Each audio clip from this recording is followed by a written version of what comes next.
Hello दोस्तों, नमस्कार। स्वागत है आपका फिर से नई वीडियो में। दोस्तों आज की वीडियो में हम देखने वाले हैं दोस्तों आचार्य रामचंद्र शुक्ल जी का जीवन परिचय। तो दोस्तों आचार्य रामचंद्र शुक्ल जी का जीवन परिचय काफ़ी ज़्यादा इंपॉर्टेंट है, क्योंकि दोस्तों आप लोग देख सकते हैं ये जो है सन 2001 से लेकर के दोस्तों 2020 तक हर बार हर एक पेपर में पूछा गया है। तो काफ़ी ज़्यादा इंपॉर्टेंट है, तो आप लोग बने रहिए वीडियो में और हम लोग काफ़ी सरल भाषा में समझेंगे आचार्य रामचंद्र शुक्ल जी का जीवन परिचय। और दोस्तों ये जो है कक्षा 10वीं की पहले पाठ जो मित्रता है उसमें दिया गया है। तो चलिए दोस्तों समझते हैं।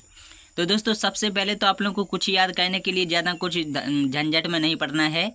आप लोगों को सबसे पहले तो इतना याद रख लेना है कि इनका नाम क्या है, इनका जन्म कब हुआ है और इनका जन्म स्थान क्या है और इनके पिता का नाम क्या है, इनकी शिक्षा क्या है, इनकी आजीविका क्या है और इनकी मृत्यु क्या है। आपको सब कुछ चीज़ें याद कर लेनी। जब आप इतना याद कर लोगे तो आप लोगों को आसानी से याद हो जाएगा। जैसे आप लोग यहीं से स्टार्ट करते हैं, हम लोग आप लोगों को समझाते हैं। तो दोस्तों आचार्य रामचंद्र शुक्ल जी का जन्म सन 1884 में बस्ती जिले के आगोना नामक ग्राम में हुआ था। तो यहाँ पर आप लोग देख सकते हैं, यहाँ पर इतनी चीज़ें आ चुकी हैं कि दोस्तों आचार्य रामचंद्र शुक्ल जी का जन्म सन 1884 में बस्ती नामक जिले के आगोना नामक ग्राम में हुआ था। और इसके बाद हम लोग आगे लिखेंगे दोस्तों इनके पिता का नाम चंद्रबली शुक्ल था और इनकी प्रारंभिक शिक्षा दीक्षा इनके पिता के पास राठ तहसील नामक ग्राम में हुई थी।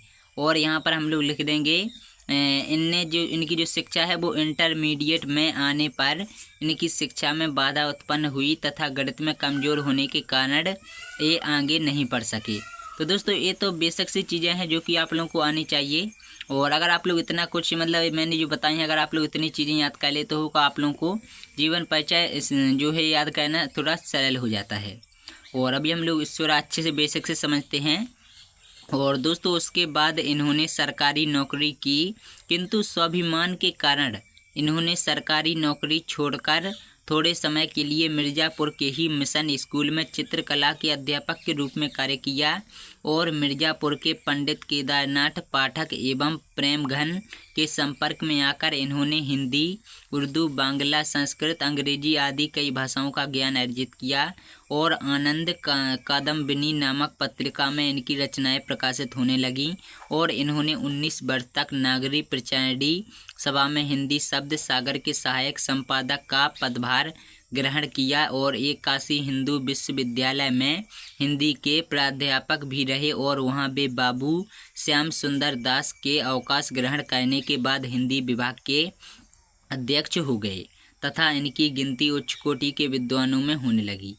तो दोस्तों हम लोगों ने इतना तो सीख लिया है और हम लोग ज़्यादा बेसिक में तो नहीं जाएंगे, इतना लिख दिया है, इतना काफ़ी हो गया। तो अब हम लोग सीधा ही यहाँ से लिखेंगे कि दोस्तों इनकी मृत्यु इस महापुरुष का सन 1941 में स्वर्गवास हो गया। तो यहाँ पर हम लोगों ने इतना कुछ लिख दिया। इसके बाद हम लोग चलते हैं इनके साहित्यिक परिचय के बारे में। तो दोस्तों हम लोग इनका देख लेते हैं साहित्यिक परिचय। तो दोस्तों इनका जो साहित्यिक परिचय है कि शुक्ल जी ने अपने संपूर्ण जीवन के साहित्य के प्रति समर्पित किया है। दोस्तों शुक्ल जी ने अपने संपूर्ण जीवन को साहित्य के प्रति समर्पित किया। हिंदी साहित्य को विश्व स्तरीय पहचान दिलवाने में आचार्य शुक्ल जी की साहित्यिक सेवाओं का योगदान अविस्मरणीय है।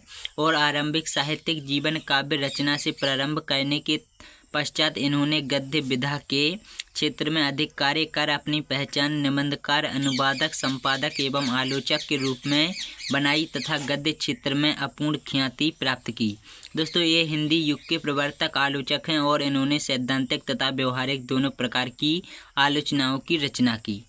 दोस्तों आगे है कि इन्होंने हिंदी साहित्य का इतिहास रचकर इतिहास लेखन में सर्वश्रेष्ठ भूमिका प्राप्त की। इन्होंने हिंदी शब्द सागर का संपादन कार्य पूर्ण किया तथा नागरी प्रचारणी पत्रिका एवं आनंद कादम्बिनी जैसे पत्रिकाओं को प्रभावपूर्ण संपादन किया। और इनकी जो कृतियां हैं तो इनको भी हम लोग देख लेते हैं।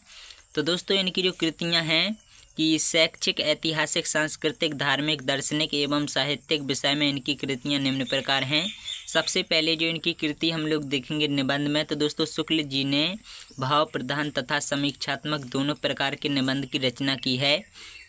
तो इनमें है, पहला है चिंतामणि और दूसरा है विचार वीथी। दूसरा है, अब देख लेते हैं हम लोग आलोचना। तो दोस्तों इनकी आलोचना है कि दोस्तों रश्मि मानसा, और दूसरा है त्रिवेणी और सूर्य, तुलसी और जायसी पर आलोचना। अब हम लोग देख लेते हैं दोस्तों इतिहास। तो दोस्तों हिंदी साहित्य का इतिहास इन्होंने 1929 में लिखा, और संपादन है कि तुलसी ग्रंथावली, जायसी ग्रंथावली, हिंदी शब्द सागर, नगरी पिचाड़ी पत्रिका और भ्रमर गीत सार और आनंद कदम्बनी। अब हम लोग देख लेते हैं इनकी काव्य रचना। तो दोस्तों इनकी काव्य रचना है अभिमन्यु वध और 11 वर्ष का समय। और अनुवाद देख लेते हैं। तो दोस्तों इनका अनुवाद है कि मेगास्थनीज का भारतवर्षीय विवरण, आदर्श जीवन और कल्याण का आनंद, विश्व प्रपंच और बुद्ध चरित आदि है। तो चलिए दोस्तों अभी हम लोग इनकी भाषा और शैली के बारे में भी थोड़ा बहुत जानते हैं, और उसके बाद हम लोग जानेंगे इनका साहित्य में स्थान। तो दोस्तों अगर हम लोग इनकी भाषा की बात करें तो दोस्तों शुक्ल जी का भाषा पर पूर्ण अधिकार था। इन्होंने एक ओर अपनी रचनाओं में शुद्ध साहित्यिक भाषा का प्रयोग किया तथा संस्कृत की तत्सम शब्दावली को प्रधानता दी, तो दूसरी ओर सरल और व्यवहारिक भाषा का प्रयोग किया, जिसमें संस्कृतनिष्ठ भाषा के स्थान पर दोस्तों हिंदी की प्रचलित शब्दावली का प्रयोग किया। और इसके अतिरिक्त इनकी रचना में उर्दू, फारसी, अंग्रेजी के शब्दों का भी प्रयोग किया गया है। तो चलिए दोस्तों अभी हम लोग देख लेते हैं इनकी शैली के बारे में। तो दोस्तों शुक्ल जी की शैली विवेचनात्मक और संयत है। इनकी शैली निगमन शैली भी कहलाती है। इन्होंने दोस्तों सामसिक शैली का प्रयोग किया। शुक्ल जी की सबसे प्रमुख विशेषता यह थी कि दोस्तों कम से कम शब्दों में अधिक से अधिक बात कहने में सक्षम थे। इनकी रचना में दोस्तों प्रायः वर्णनात्मक शैली, विवेचनात्मक शैली और व्याख्यात्मक शैली, आलोचनात्मक शैली और भावनात्मक शैली तथा हास्य व्यंग्यात्मक शैली आदि सभी शैलियों के दर्शन होते हैं। अब हम लोग देख लेते हैं इनका हिंदी साहित्य में स्थान। तो दोस्तों शुक्ल जी मस्तिष्क से आलोचक एवं अध्यापक तथा हृदय से कवि थे। आलोचक के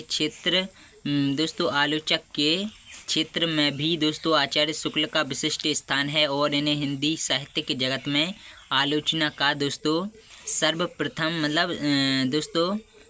सम्राट कहा जाता है। दोस्तों आलोचना का सम्राट कहा जाता है। हिंदी समालोचना के क्षेत्र में इन्होंने अपनी साहित्यिक प्रतिभा से क्रांति उत्पन्न कर दी, और अपने युग में शुक्ल जी उत्तम तथा विशिष्ट निबंधकार सिद्ध हुए, और इनकी विशिष्ट दीप्तिमया के कारण इनके समकालीन हिंदी गद्य युग को शुक्ल युग के नाम से भी पुकारा जाता है।